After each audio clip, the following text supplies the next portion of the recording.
Hey guys, so part one of your strength portion, I'm going to talk you through everything sort of as written on the board.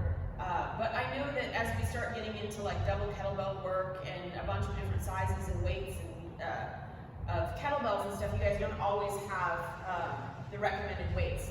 So I did these workouts at home last week, and I didn't have all of the weights that I have here. I had two 30s and an 18, none of which was the recommended weight. So I'll talk you guys through what I did to modify, just hopefully that gives you some ideas of some sorts of things that you can do to modify with what you've got. Obviously, if you've got a bigger range of dumbbells, you can use those instead when you need to.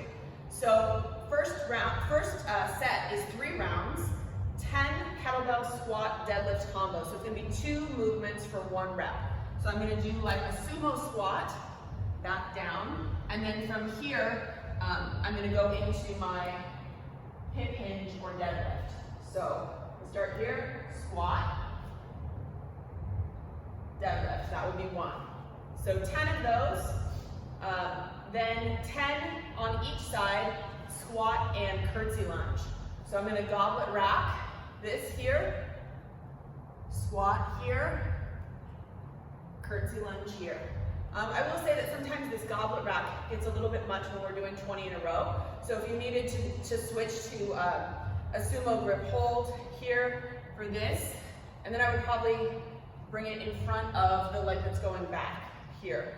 Goblet squat would be preferred, but if it's really bothering your back, because we're doing so many in a row here. So 10 side squat, curtsy lunge, that's 1, and then 10 on the other side.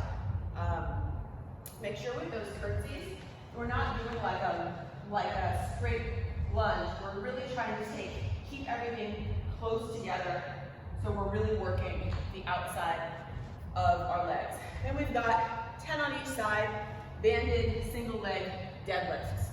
So band goes above the knees.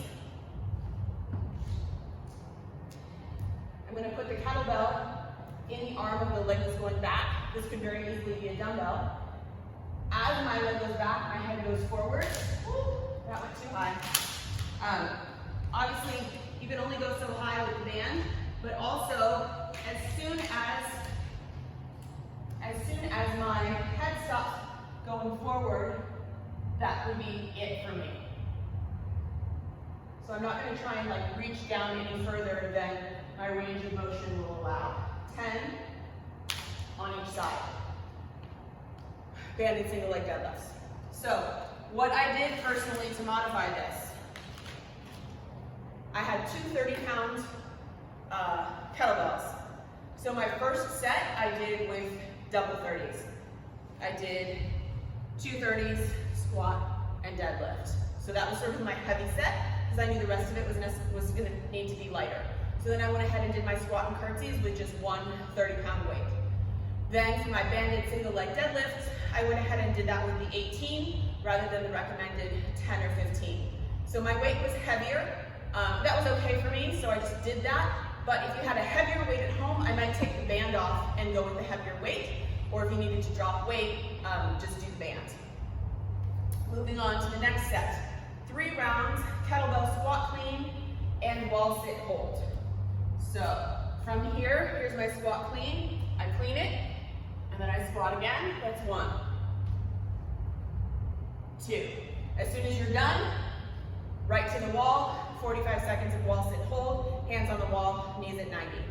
So for this one, again, because 35 was recommended and I only had a 30, 2 30s was going to be too much for me for this, so I did the whole set banded. So I did my squat cleans banded and my wall sits banded to up the intensity because I had a lighter weight. And then we finish up this set with 100 box jumps.